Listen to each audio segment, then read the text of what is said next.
নমস্কার।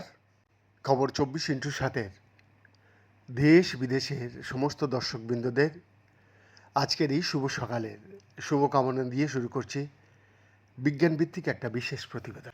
দর্শক, গিলে ফেলা মাছের কাঁটা ক্ষণিকের জন্যে দম বন্ধ হয়ে যাওয়ার ভয়ের চেয়ে অনেক বেশি কিন্তু বিপজ্জনক হতে পারে। এ বিষয়ে একটা গল্প দিয়ে শুরু করছি আজকের এই বিশেষ প্রতিবেদনটি।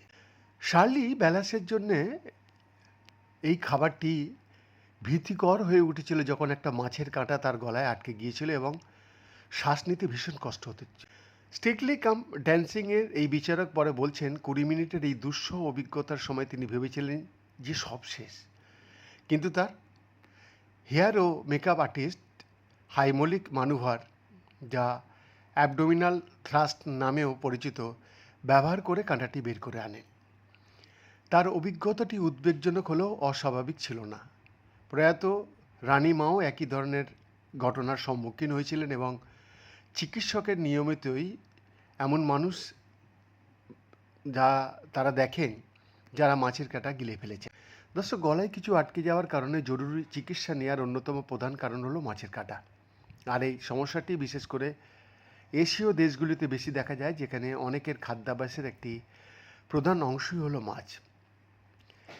চীনে এই সমস্যাটি এতটাই সাধারণ যে মাছের কাঁটা অপসারণের জন্য বিশেষায়িত ক্লিনিক খোলা হয়েছে। মাছ, দর্শক, মাছ একটা স্বাস্থ্যকর খাবার হতে পারে যা প্রোটিন, খনিজ পদার্থ এবং হৃৎপিণ্ডের জন্য উপকারী ফ্যাটি অ্যাসিড সরবরাহ করে। কিন্তু অনেক প্রজাতির মাছে ছোট পাতলা কাঁটাও থাকে, সাধারণত ফিলেতে, যা রান্নার সময় সহজেই চোখে দিয়ে যেতে পারে। দর্শক, কড মাছে প্রায় 17টা কাঁটা থাকে, যেখানে সালমন মাছে থাকে প্রায় 30টি। তবে কিছু মাছে 100টির বেশি কাঁটা থাকতে পারে।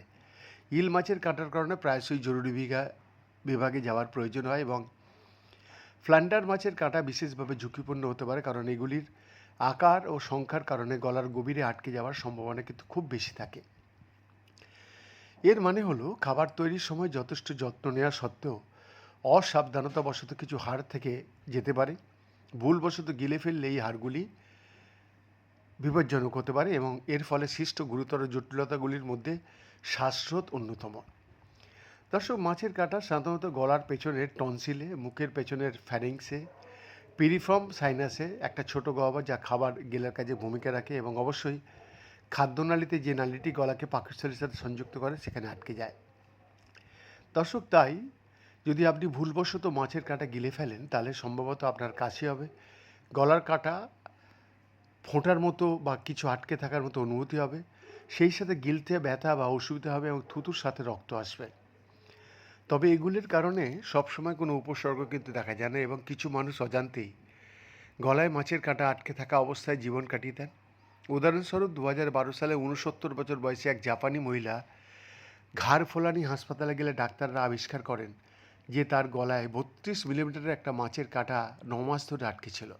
অশনাক্ত মাছের কাঁটাও ঘাড়ের চারিপাশে চলে আসতে পারে। বারবার গেলার ফলে কাঁটাগুলি খাদ্যনালীর প্রাচীর ভেদ করে ঘাড়ের সংকীর্ণ স্থানগুলিতে চলে যেতে পারে। এখানে হাড়টি ঘাড়ের মধ্যে দিয়ে যাওয়ার অসংখ্য গুরুত্বপূর্ণ স্নায়ু এবং রক্তনালীর জন্য মারাত্মক ঝুঁকি তৈরি করে, যেমন ক্যারোটিড ধমনী, যা মস্তিষ্কে রক্ত সরবরাহকারী অন্যতম প্রধান একটা নালী। বৈদ্যনাথ দাসের রিপোর্ট, খবর 24x7।